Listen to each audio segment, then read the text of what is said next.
Hello everyone, welcome to another live hangout here at Voice Essentials. Happy International Women's Day. That's right.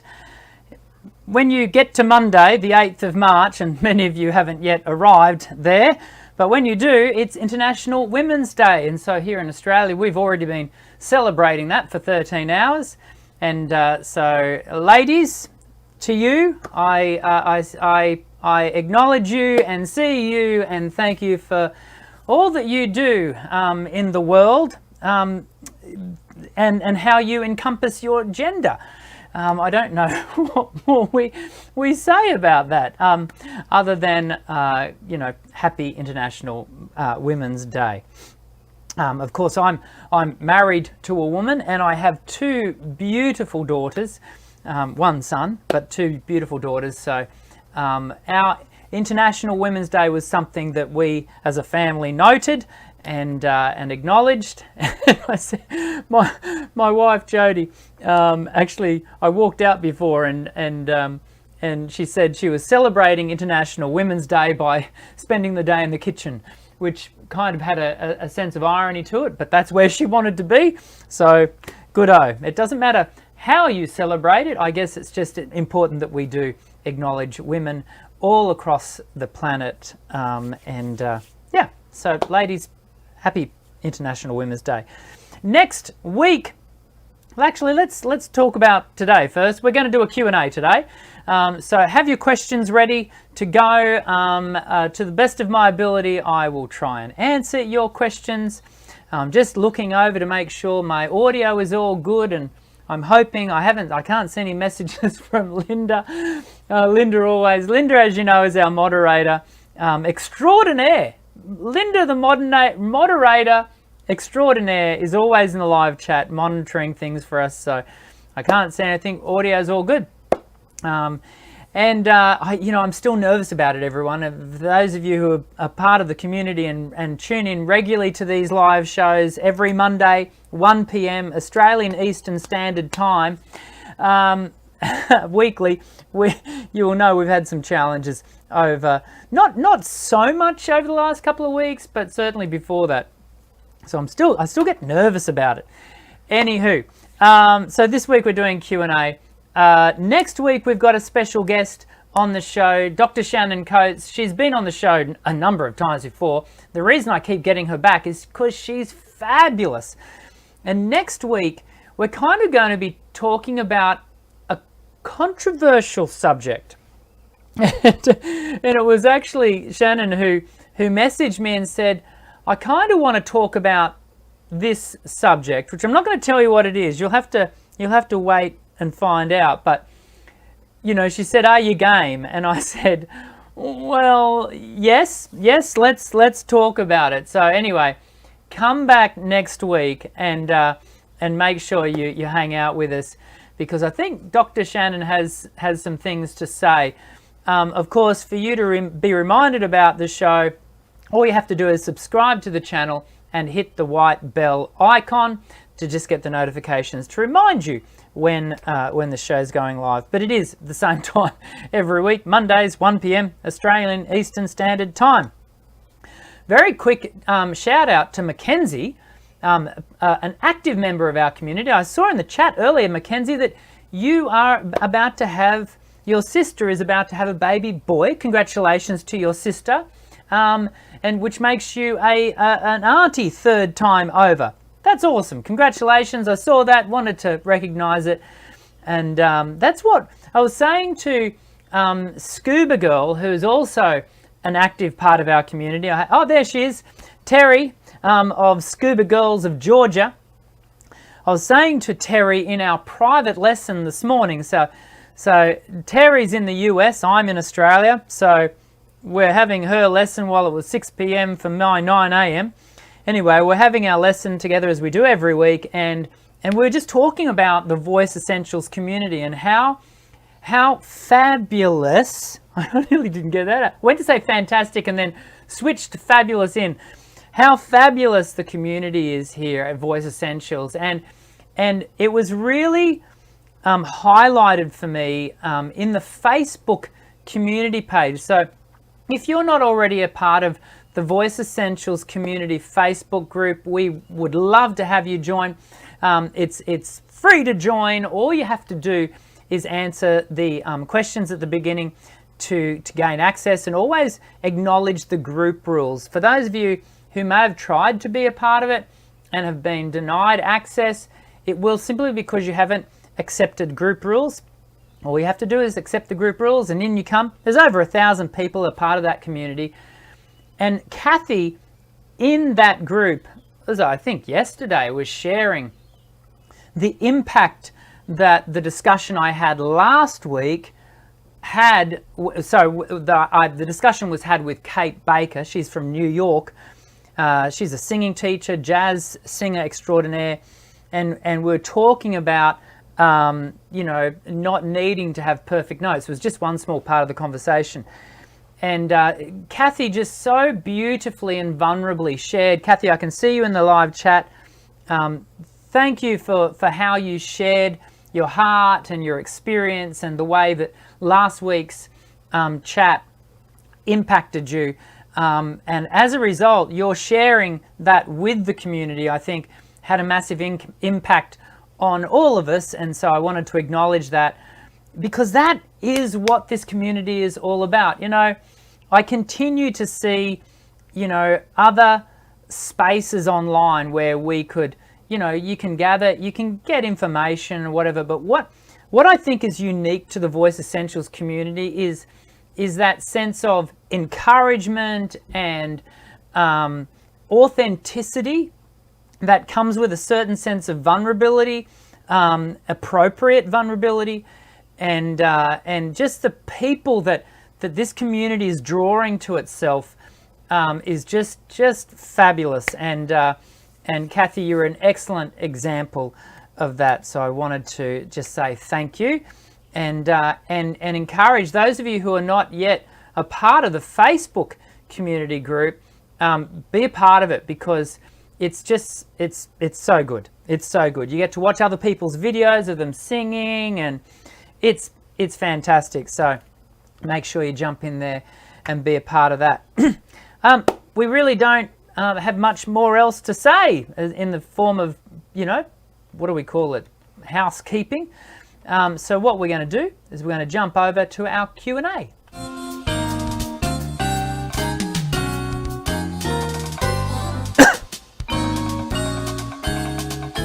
Okay, let's get into Q&A today, and we've already got some questions here.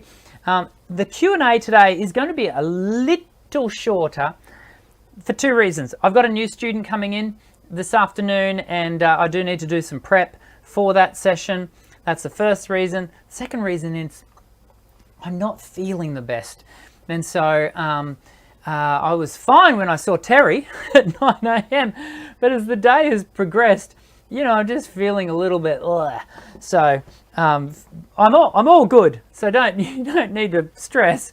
I'm good enough to be here, but I'm feeling just a little bit flagged. So we will proceed for a short while, and that'll be good. Okay, so let's jump into answering Malk's question from Egypt. There's so many people from all over the world in the live chat today. So it's so great to see, people from Canada and the US and Egypt and India and, awesome.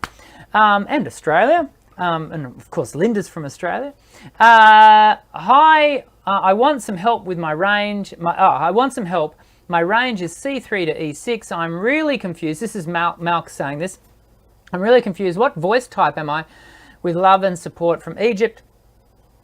Malk, that range could, now because I don't know your gender, I'm not exactly certain. So of course that could be a tenor range.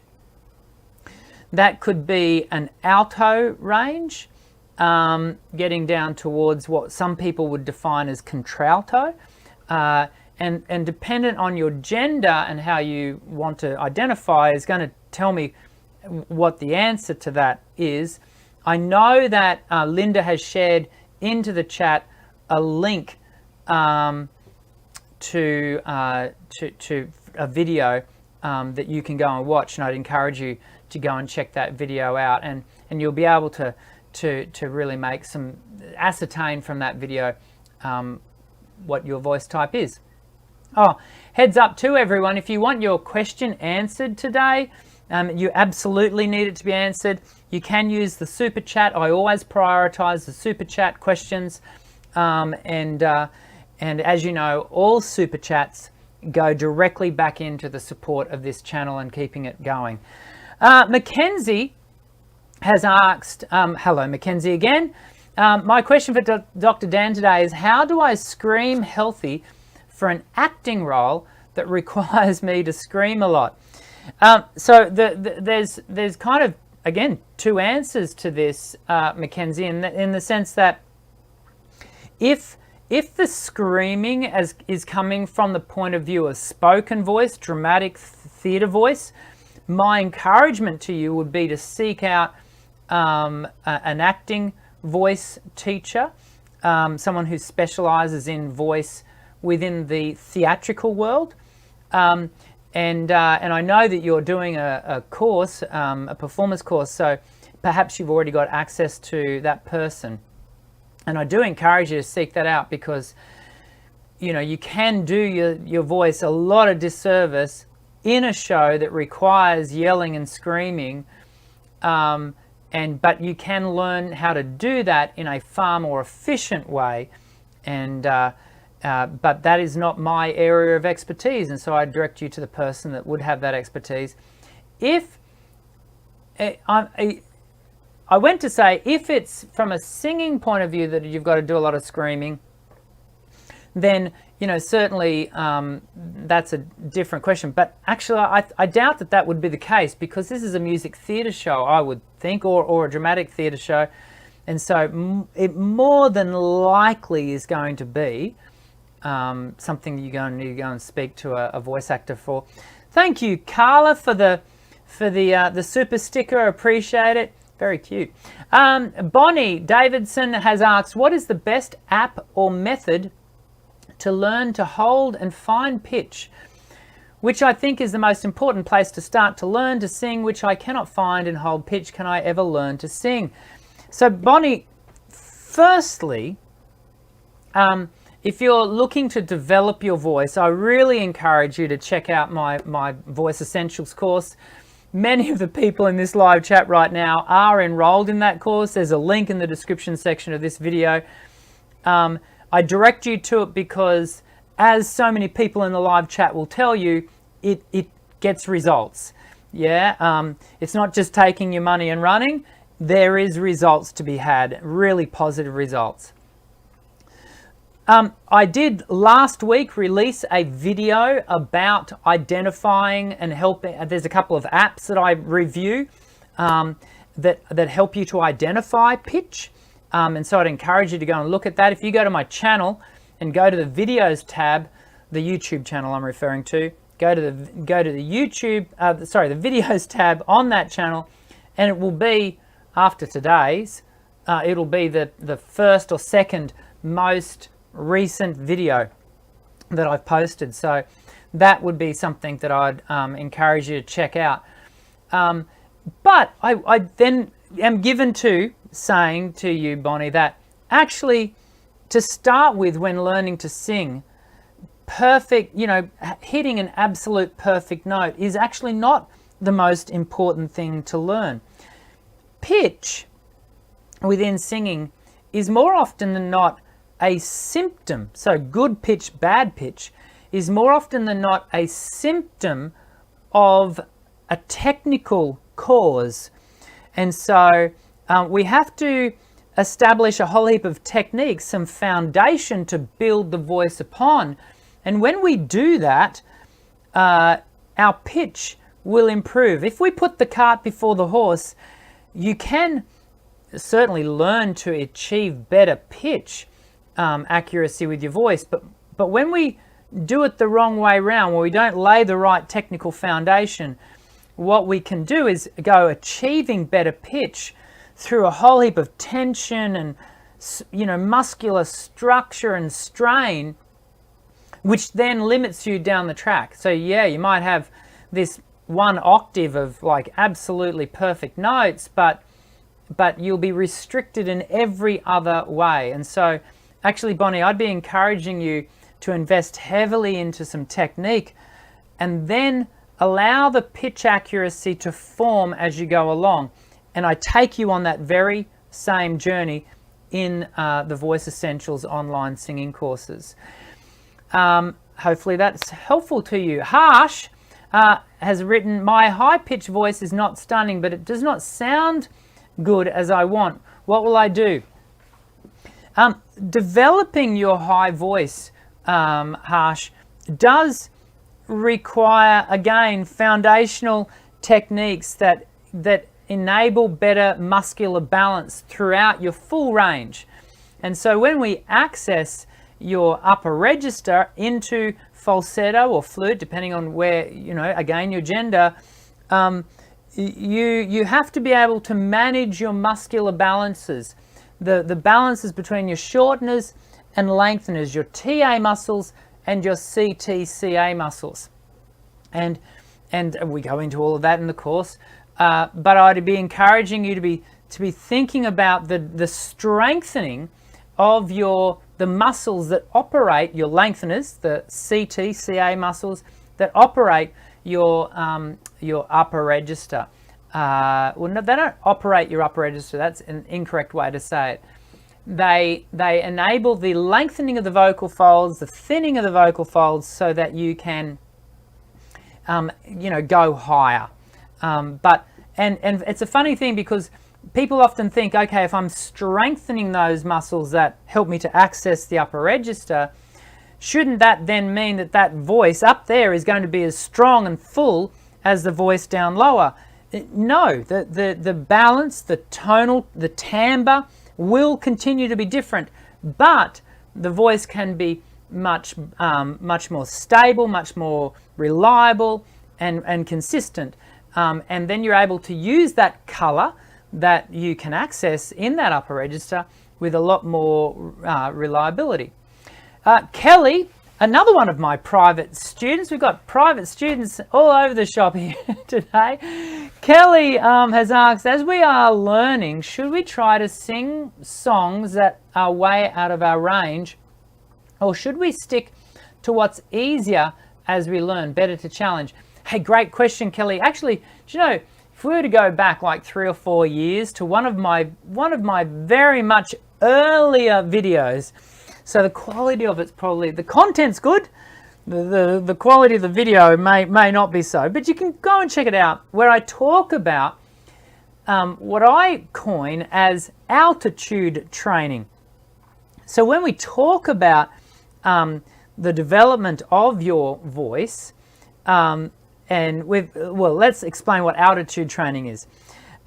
What athletes will do, and I'm talking about, professional athletes, they'll often do training in atmospheric chambers, or even go to high altitude venues to train, because as you know, when we're in higher altitudes, the oxygen levels are lower, and so therefore we have to work harder in order to exercise.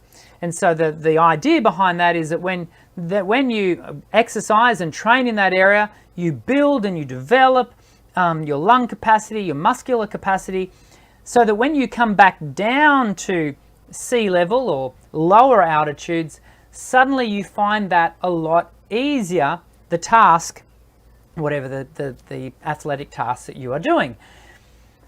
I think there is something to be said around, and I do this with students a lot, Kelly, where I will have a student sing a song in a practice mode, even 1.5, 2 tones, so we're talking 3 to 4 steps, higher than what we would if we were going to have them stand on a stage and perform that song. And so the idea of that is that you're having to work from a technical standpoint, and you're having to work a lot harder to sing it in that upper register. Now, there's a limit to doing that, in the sense that you don't want to overdo it, number one. Number two, it is going to change the whole acoustic setup for where you're sitting the voice. However, I've seen a lot of value in doing that, and then bringing the student down that back to its original key, or even dropping it from its original key, which sits high for the student, and bringing them down, and then singing it in a key that is more in keeping with their voice type and their own personal range. And that seems to really go quite well. And so you can play around with that, Kelly, and if you like, I can discuss that in more depth with you when we see each other in our next private lesson, which I always enjoy. Kelly, you and Terry and Linda, I love my students. It's always so great to hang out. Okay, so we've had a super chat from DKK. Thank you. Oh, not from DKK. I think that's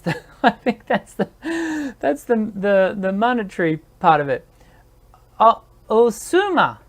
I hope I've pronounced that correctly. If I haven't, apologies. Thank you for the super chat.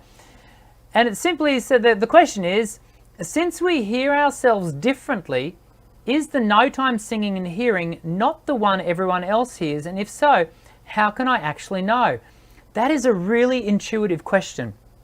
So, it sort of harkens back to the, how do I know if the pink I'm seeing is the pink you're seeing?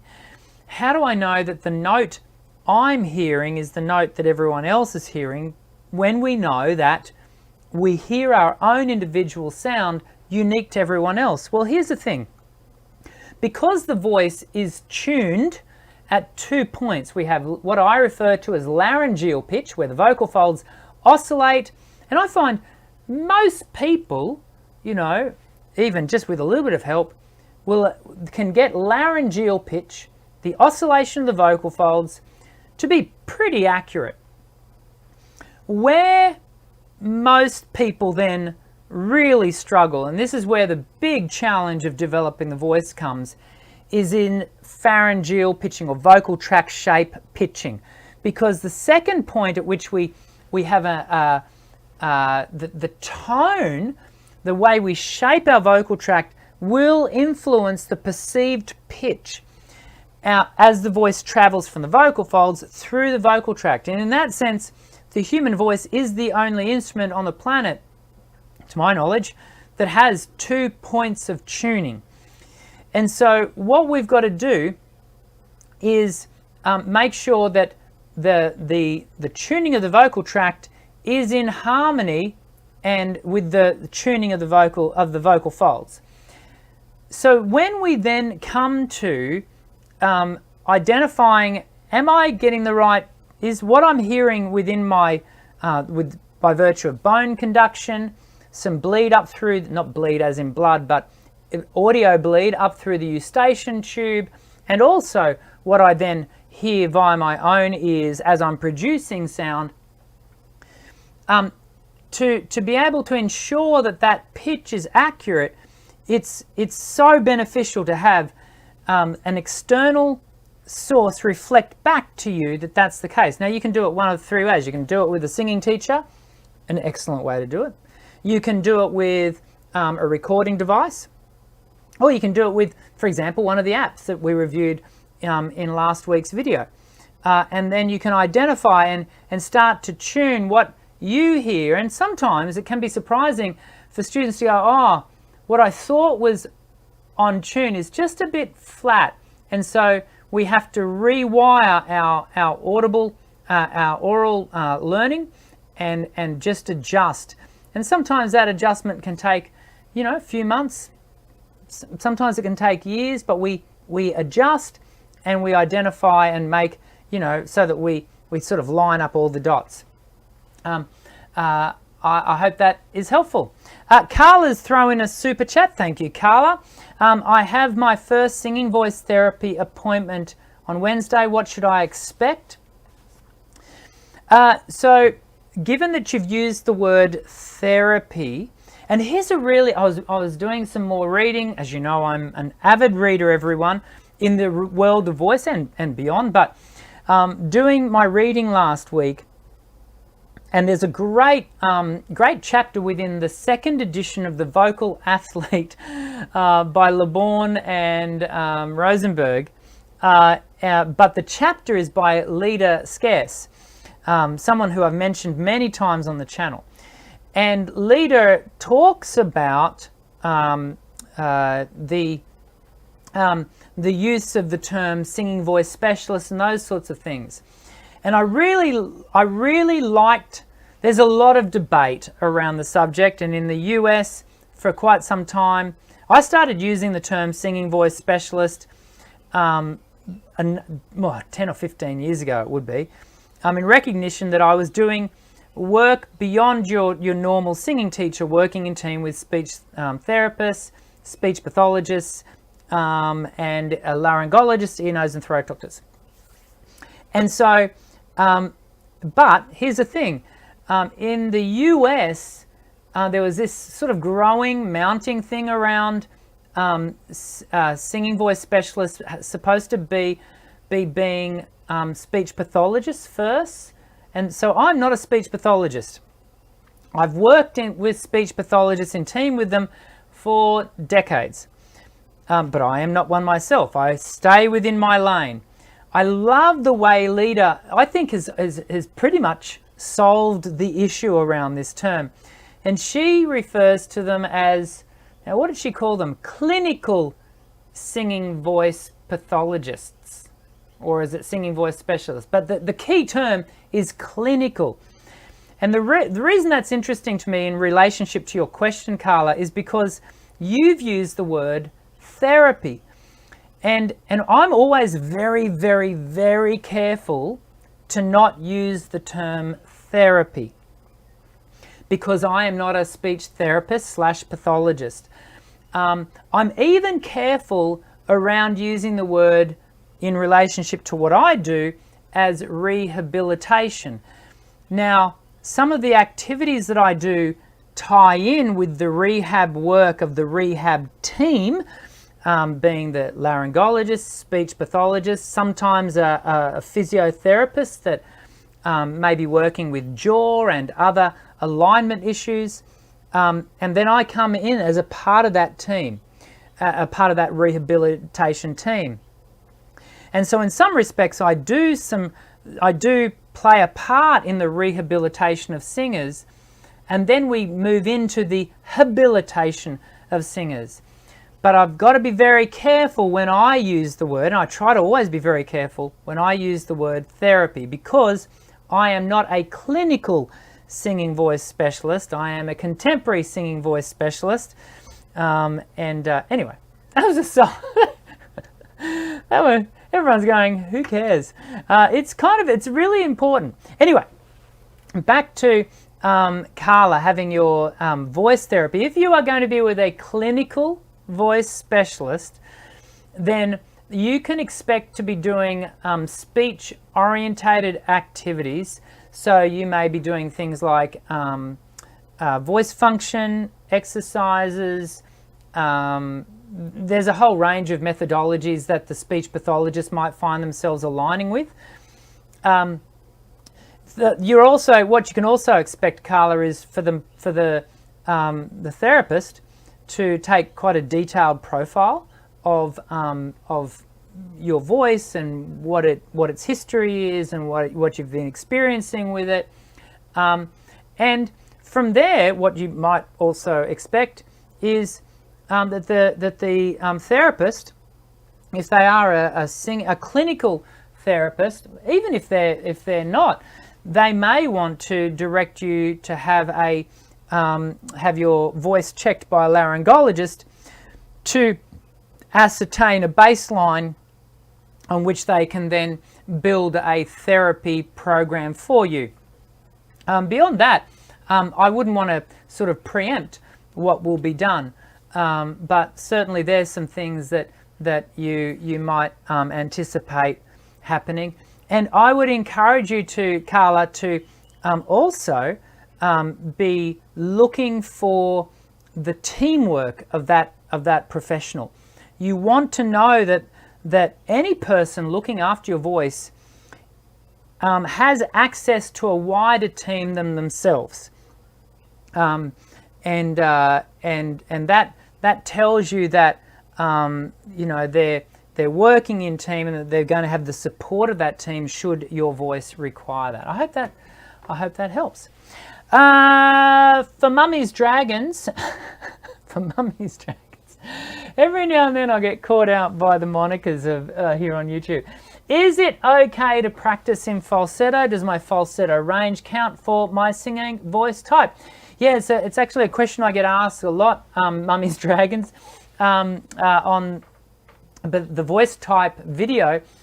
Is falsetto a part of your vocal range? Absolutely it is.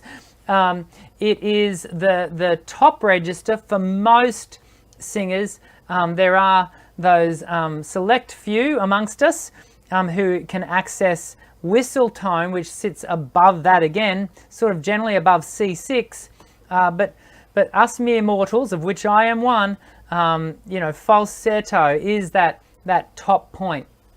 And it definitely does count as a part of your range. Is it okay to practice in falsetto? Absolutely.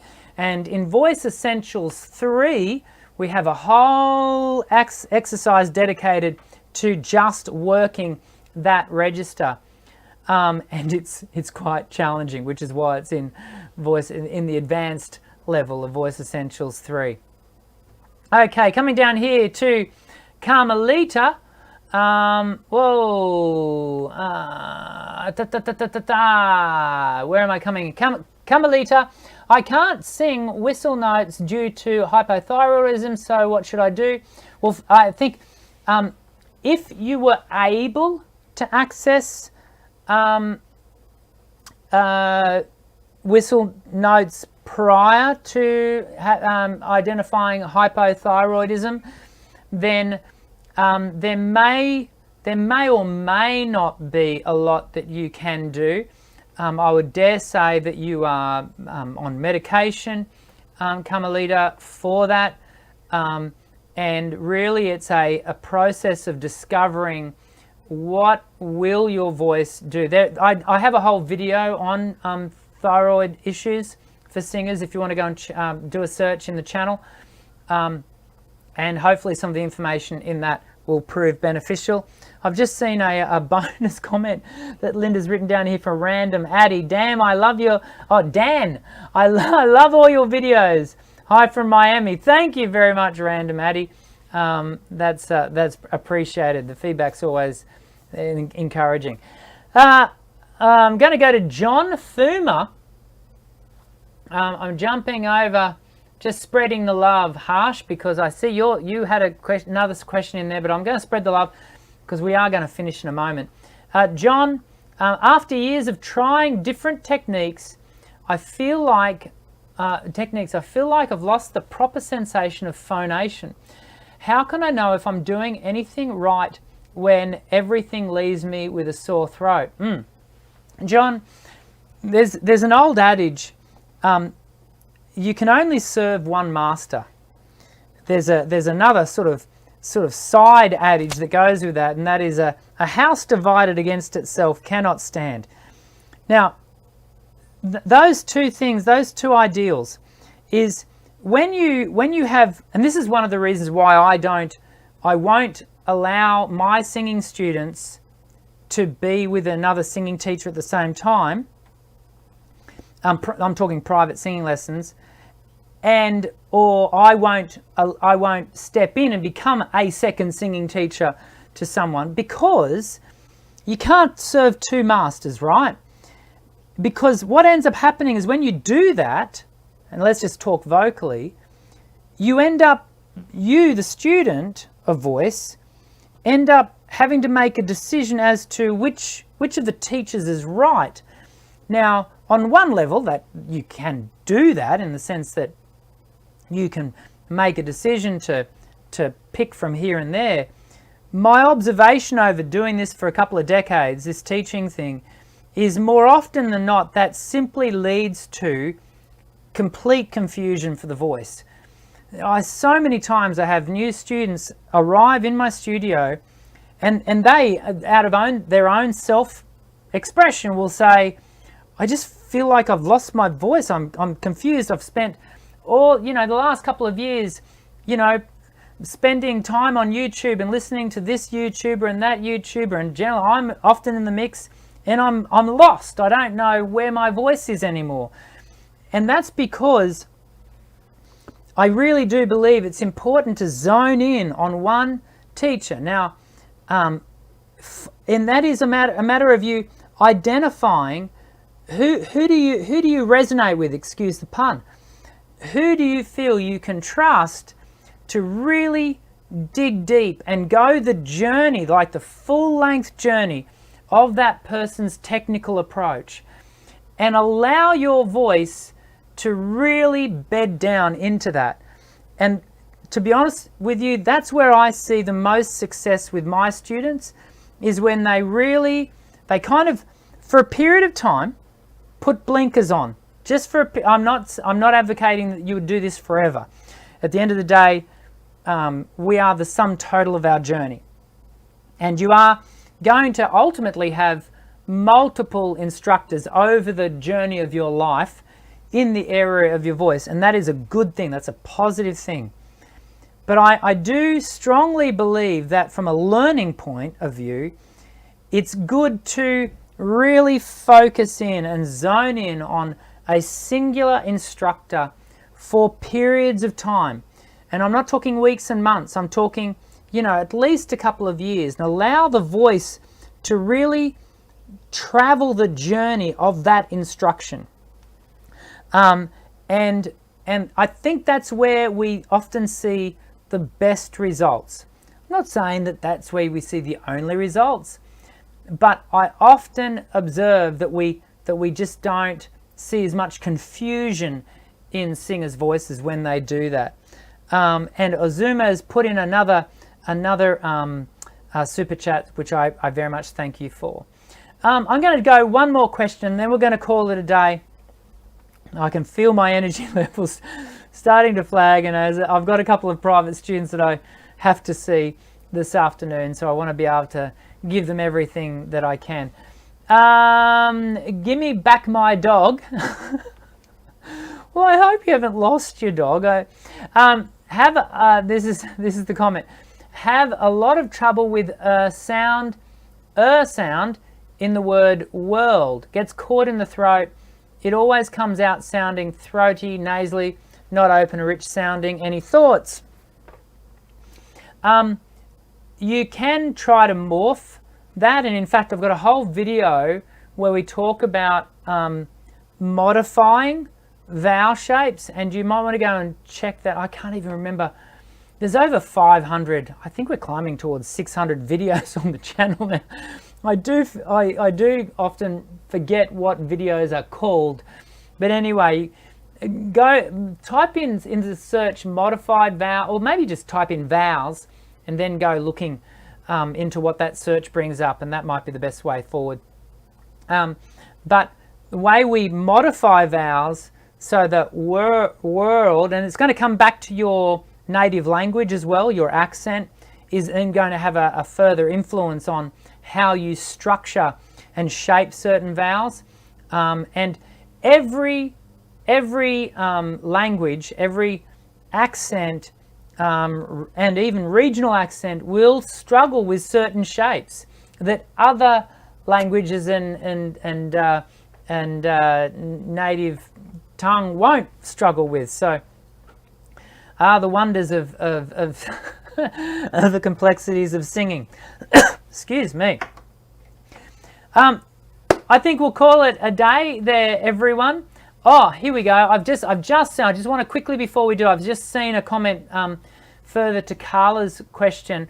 I have my first singing voice therapy, muscle problems and dysphonia, appointment Wednesday. Oh, so muscle problems and dysphonia. So pretty much everything I said, Carla, should stand for you. They're going to want to take a profile. If you haven't already seen an ear, nose and throat doctor, laryngologist, so forgive me if I'm forgetting that you've already mentioned that you have, then they're going to want you to go and do that, I would think, to double check that. And then they're going to go into things like vocal function exercises and retraction, and depending on what type of muscle tension dysphonia you've got issues with, will be the way forward. But again, don't want to preempt that too much. Okay, let me come back over here. I thought we would have a much shorter show today, but we've still managed to go for 40 minutes. Thanks for hanging out. Hope you have a great week. Next week, we're going to have Dr. Shannon Coates on, and talking about that very mysterious subject, which I've been very good. I haven't let the cat out of the bag. And what is the cat doing in the bag? It's a funny saying, isn't it? Don't let the cat out of the bag. Anyway, I very much hope you have a great week. I hope you are safe and healthy wherever you are. Ladies, if you haven't already got to Monday yet where you're watching, I hope you have a great International Women's Day. We celebrate you and think you're awesome. And very much look forward to seeing you when we get back together in 1 week's time, when you'll always hear me say, I'm Dr. Dan, sing well.